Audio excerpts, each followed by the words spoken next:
दोस्तों नमस्कार, मैं राम सूरत यादव। ठीक चुनाव से पहले प्रधानमंत्री मोदी को एक बहुत बड़ा झटके लगने जा रहा है और यह झटका भी सुप्रीम कोर्ट से ही लगेगा। और आप देख रहे हैं इस समय सुप्रीम कोर्ट बेहद सख्त रुख अख्तियार कर लिया है। और आप देख रहे हैं कि ईडी ने अभी अरविंद केजरीवाल को 1 हफ्ता 10 दिन पहले जब गिरफ्तार किया था, तभी से पूरे देश की जो है राजनीतिक हालात एकदम बदल गए हैं। और पूरे देश में ईडी को लेकर के, ईडी के अधिकारों को लेकर के पूरे देश की जनता के मन में सवाल उठ रहा है। और अब तो ये मामला सुप्रीम कोर्ट में पहुंच गया है और सुनवाई भी शुरू हो गई है। और आपने देखा है कि प्रधानमंत्री मोदी ने 2018 में PMLA के द्वारा इतना ज्यादा ईडी को अधिकार दे दिया था कि उसी के माध्यम से किसी भी विपक्ष के नेता को, कितना भी बड़ा जो है नेता हो, उसको तत्काल जो है पूछताछ के लिए बुला लेना और उसकी गिरफ्तारी कर लेना। मतलब आप समझ नहीं सकते हैं कि PMLA के द्वारा जो मोदी द्वारा संशोधन करके ईडी को अधिकार दिया गया, वह एक तरीके से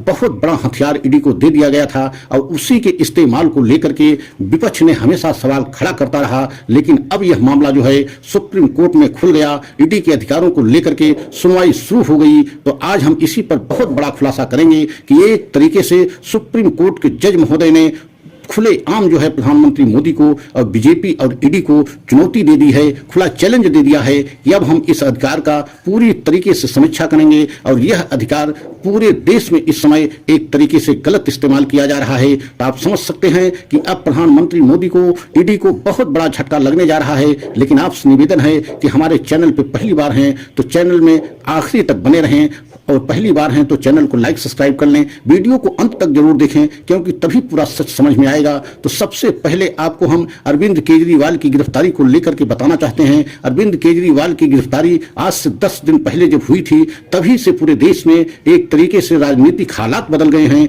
और इंडिया गठबंधन एकजुट हो गया है। इंडिया गठबंधन एकजुट होकर के प्रधानमंत्री मोदी पर, बीजेपी पर हमला बोल रहा है कि पूरे विपक्ष को समाप्त करने के लिए प्रधानमंत्री मोदी ने ईडी का इस्तेमाल कर रहे हैं और ईडी के माध्यम से विपक्ष के सभी नेताओं को जेल भेजना चाह रहे हैं प्रधानमंत्री मोदी जी। लेकिन अब यह मामला सुप्रीम कोर्ट में पहुंच गया है और सुनवाई भी शुरू हो गई है।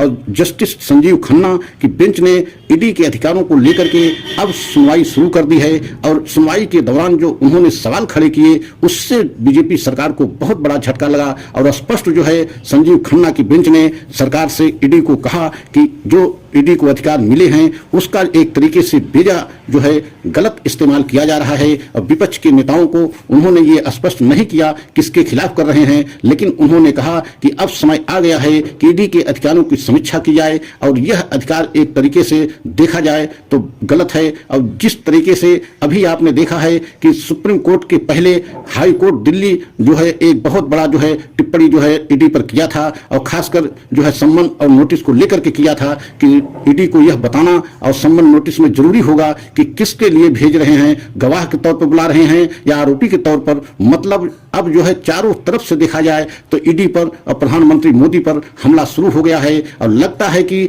अब इस पर जो है जिस तरीके से चुनावी चंदा स्कीम को पूरी तरीके से जो है गलत असंवैधानिक सुप्रीम कोर्ट ने करार दिया था और यह भी कानून प्रधानमंत्री मोदी जी बना करके 2018 में लेके आए थे। और उसी तरीके से PMLA के द्वारा ईडी को जो अधिकार, बेतहाशा अधिकार दिया गया है, लगता है कि अब ईडी से यह अधिकार भी छीनने वाला है। तो प्रधानमंत्री मोदी की ईडी का सबसे बड़ा हथियार अगर छीन जाएगा तो प्रधानमंत्री मोदी 2014 से अब तक आपने देखा है कि ईडी के द्वारा कई ऐसी चुनी हुई राज्य सरकारें विपक्ष की गिराई गई, कई ऐसे बड़े बड़े विपक्ष के नेता ईडी के माध्यम से जेल भेजे गए। तो आप समझ सकते हैं कि दिल्ली के पूरे जो है बड़े बड़े लीडर, ये कहा जाए कि सीएम से लेकर के डिप्टी सीएम तक कई ऐसे जो है बड़े बड़े लीडर आम आदमी पार्टी के अब तक जेल में हैं। और आपको यह भी बताना बहुत जरूरी है कि शराब घोटाले में जिसमें सभी आम आदमी पार्टी के बड़े बड़े नेता जेल में हैं, उनको लेकर के अब आम आदमी पार्टी ने एक बहुत बड़ा खुलासा कर दिया है कि जिस व्यक्ति के गवाही से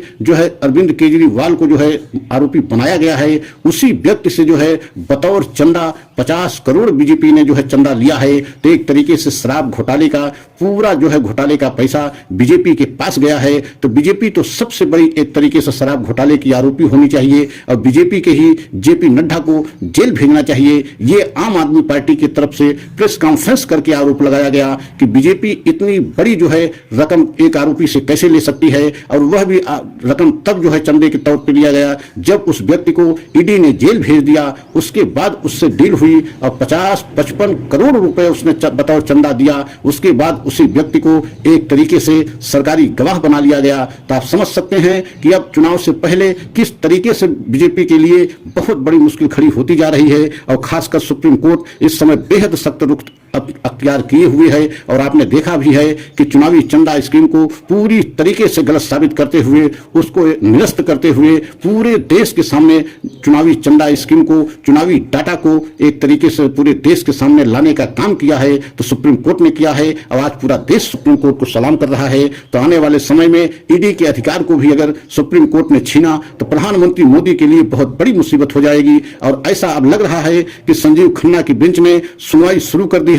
PMLA के द्वारा जो अधिकार ईडी को मिला है उसकी भी समीक्षा करना शुरू हो गया है। तो लगता है कि प्रधानमंत्री मोदी को ईडी को बहुत बड़ा झटका लगने जा रहा है और अब किसी की भी गिरफ्तारी होना लगभग नामुमकिन दिखाई दे रहा है, क्योंकि ईडी अब सुप्रीम कोर्ट में फंसती नजर आ रही है। तो हमारा अगर ये वीडियो अच्छा लगा हो तो लाइक सब्सक्राइब करें, वीडियो को अंत तक जरूर देखें। अगला वीडियो पुनः लेकर के आएंगे। जय हिंद, जय भारत।